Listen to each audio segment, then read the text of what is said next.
नमस्कार, मैं हूं सुरेश चौहान के और आप देख रहे हैं बिंदास बोल। बिंदास बोल में हम आपके सामने हाजिर है एक ऐसे मुद्दे को लेकर जिस पर हम सब ने बोलने की आवश्यकता है। जी हाँ, इस देश की कुछ श्रद्धा है, कुछ मान्यता है। इस देश के लिए कुछ ऐसे विषय है जिस पर कॉम्प्रोमाइज नहीं हो सकता और उनके ऊपर पुनर्विचार करने की, प्रयोग करने की, बार बार पड़ताल नहीं करने की आवश्यकता नहीं है। जी हाँ, उनमें से ही एक विषय है प्रभु श्री राम। इस प्रभु श्री राम के खिलाफ रावण भी गया था, लेकिन इस दशानन को भी चित होना पड़ा और राम के कदमों में आकर उसने क्षमा याचना की, तब जाके उसका उद्धार हुआ। लेकिन इस राम के खिलाफ बाबर हो, कोई आक्रमणकारी हो, या इस देश के करुणानिधि जैसे व्यक्ति ने भी जब जब मुंह खोला तो उनको उसकी सजा मिली है। जी हाँ, हम तमिलनाडु के मुख्यमंत्री एम करुणानिधि की बात कर रहे हैं। आपको याद होगा कि इन्होंने राम सेतु तोड़ने के अपने आग्रह के लिए राम के ऊपर की करोड़ों लोगों की आस्था को तोड़ दिया।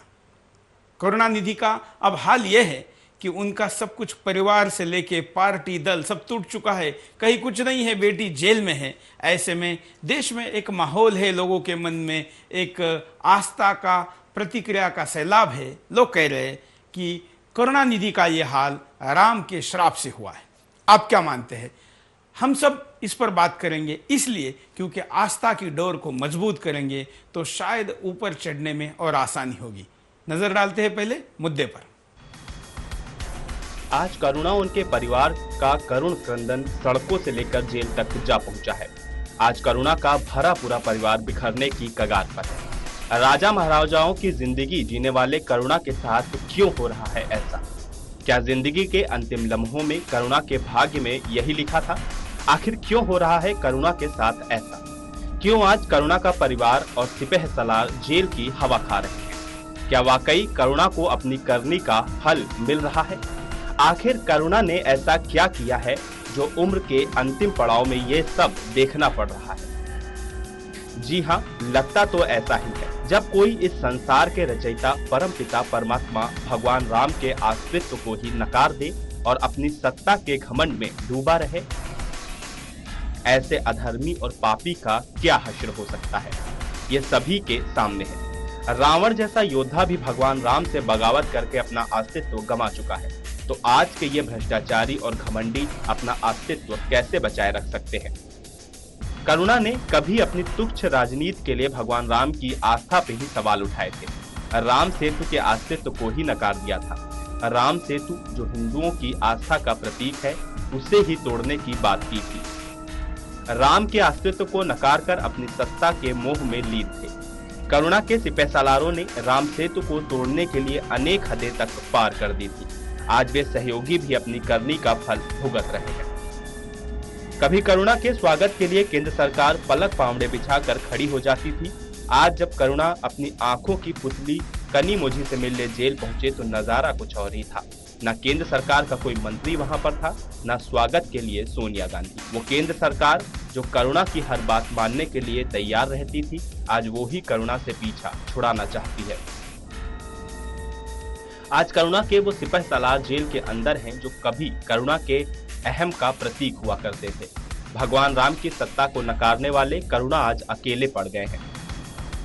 देश के लिए अपना सब कुछ बलिदान कर देने वाले वो महान महापुरुष देश के लोगों के दिल में आज भी जीवित हैं, जिन्होंने देश के लिए अपना सब कुछ बलिदान कर दिया। वे भी भगवान राम के परम भक्त थे। गांधी जी का वो दैनिक गीत रघुपति राघव राजा राम पतित पावन सीताराम भगवान राम के प्रति गांधी जी की श्रद्धा को दर्शाता है। तो आखिर करुणानिधि भगवान राम की सत्ता पर कैसे सवाल उठा सकते हैं? अब ऐसे अधर्मी का हाल और कैसा हो सकता है? इतिहास गवाह है, भगवान राम की श्रद्धा पर सवाल उठाने वालों का यही परिणाम हुआ है।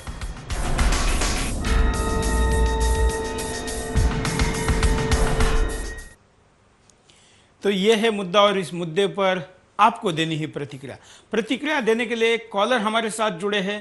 पहले उनसे बात करेंगे, फिर आपसे भी। नमस्कार। नमस्कार। बोलिए।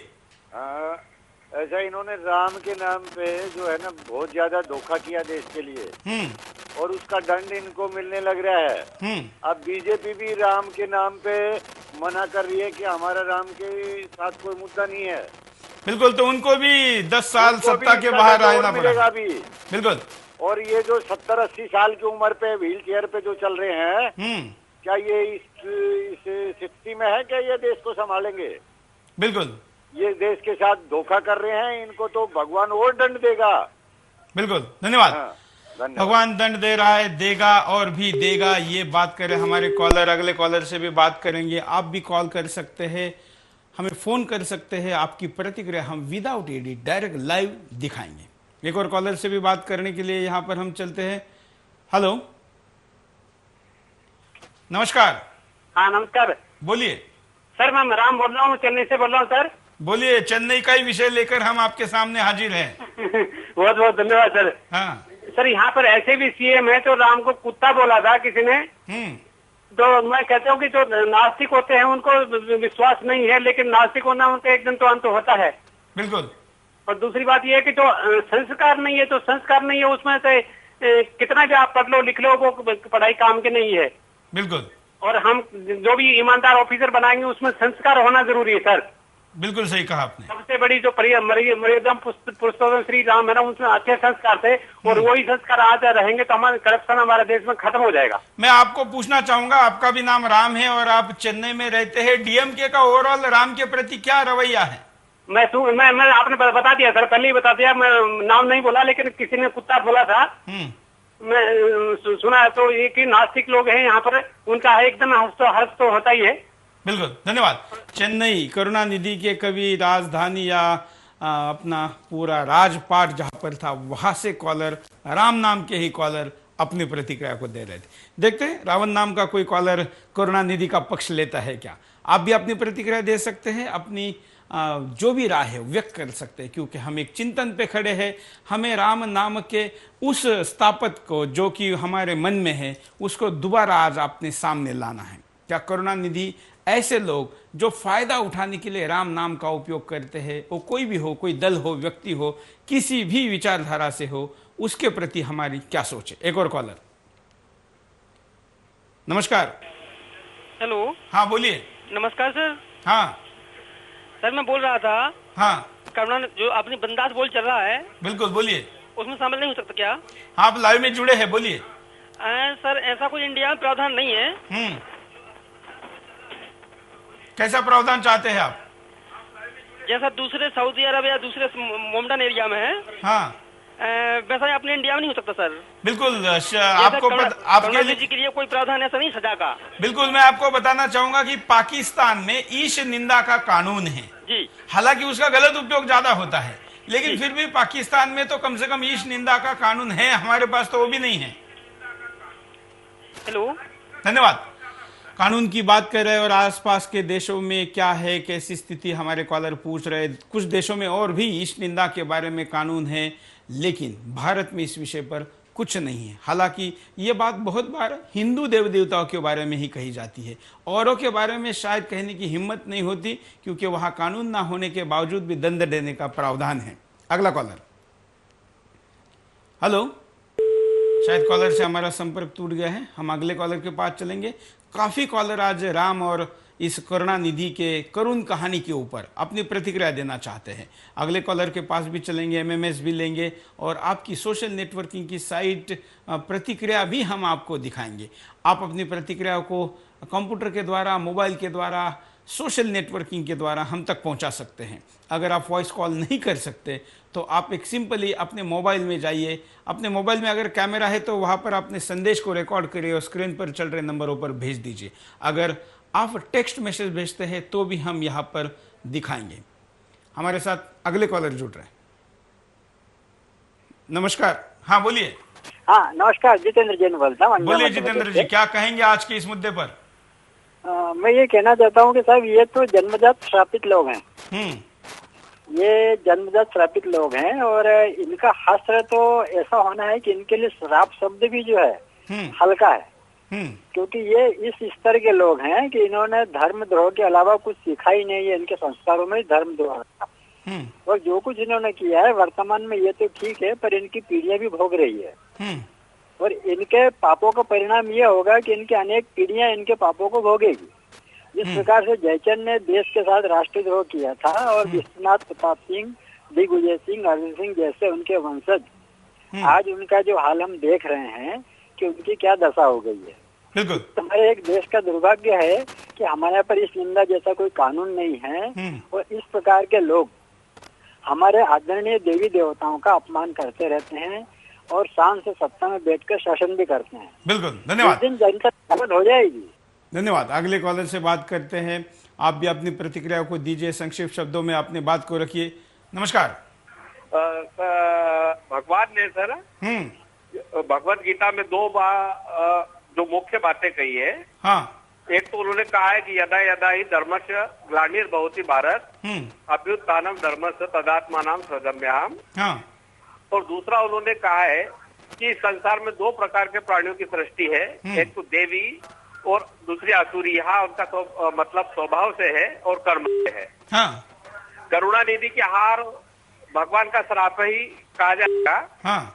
क्योंकि उनके साथ उनके परिवार पार्टी के कुनबे का जो भ्रष्टाचार, अत्याचार, चंदन तस्कर वीरप्पन और लिट्टे के प्रभाकरण जैसे लोगों के साथ जिनका नाम जुड़ा हो, उनको भगवान का श्राप ही कहा जाएगा और ये उसी का परिणाम है। बिल्कुल, धन्यवाद। अगले कॉलर से बात करते हैं। काफी कॉलर आज बात करना चाहते हैं, हम सबको मौका देने का प्रयास करेंगे। नमस्कार। मैं कुरुक्षेत्र से बोल रहा हूँ, कृष्णकांत। बोलिए। ऐसा है सर, मैं आपका प्रोग्राम देख रहा हूँ लाइव और आपने राम के बारे में प्रतिक्रिया जानने के लिए कहा था। बिल्कुल। तो राम के बारे में मेरी प्रतिक्रिया में कुछ बताना चाहूंगा आपको। बिल्कुल, बताइए। हाँ जी, देखिए राम जो है ये जो एक ईश्वर का स्वरूप था, वो एक पर्टिकुलर लोगों ने राजा दशरथ के बेटे को राम मान लिया। राजा दशरथ का जो बेटा था वो कोई ईश्वर नहीं था। हाँ। और उसके जीवन में जितनी घटनाएं घटी है, चाहे वो जो उसकी पत्नी के साथ, उतने बच्चों के साथ जो भी, चाहे वो राक्षसों को मारा, जो मर्जी कुछ किया, वो जितनी भी घटनाएं घटी हैं वो राम के जीवन की घटनाएं थी, वो राजा दशरथ के बेटे की जीवन की घटनाएं थी। बिल्कुल। बेसिकली परमात्मा का जो नाम है वो राम कुछ और है। वो तीनों लोगों का स्वामी है, उससे भी ऊपर है।